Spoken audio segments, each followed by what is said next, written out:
Birinci Dünya Savaşı sürerken 1916'nın Mayıs ayında Londra ve Paris'te gizli temaslar yürütülüyordu. İngiliz diplomat Mark Sykes ile Fransız diplomat François-Georges Picot, olası bir savaş sonrasında Osmanlı İmparatorluğu'nun Orta Doğu vilayetlerinde yönetim ve nüfuz düzenlemeleri üzerinde çalıştı. Savaşın sonucu belirsizken muhtemel bir paylaşım çerçevesi masadaydı. Bu görüşmeler klasik bir pazarlıktan ibaret değildi. Amaç varsayılan zafer halinde idari sınırları ve etki alanlarını tanımlamaktı. Taslaklarda Sykes'ın kırmızı kalemle Akka'dan Kerkük'e uzanan düz bir hat önerdiği anlatıldı. Çizgiler harita üzerinde net, sahada ise çok katmanlı bir gerçekliğe temas ediyordu. Aynı dönemde İngilizlerin Şerif Hüseyin ile yürüttüğü yazışmalar Araplar için siyasi özerklik, bağımsızlık beklentisi doğurmuştu. Bu beklenti masadaki düzenlemelerle yer yer çelişti. Lawrence of Arabia sahada kabilelerle çalışırken başkentlerde farklı taslaklar yan yana duruyordu. Anlaşmanın ana hatları öngörü niteliğindeydi. Fransa için Lübnan ve kıyı, Suriye'de doğrudan idare,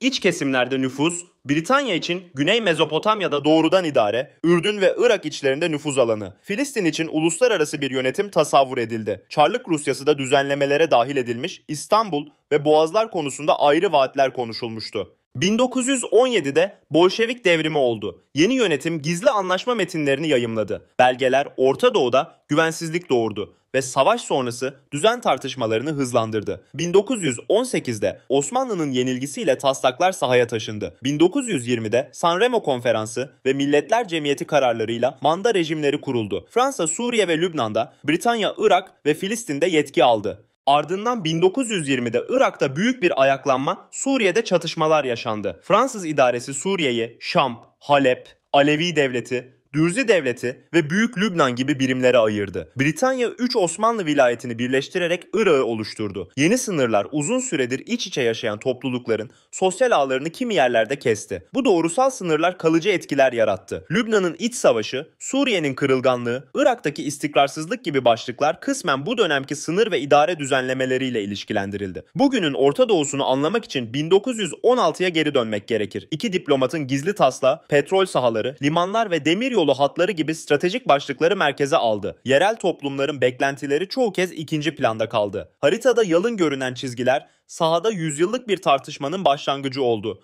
Daha fazla tarihi içerik için son mühürü takip edebilirsiniz.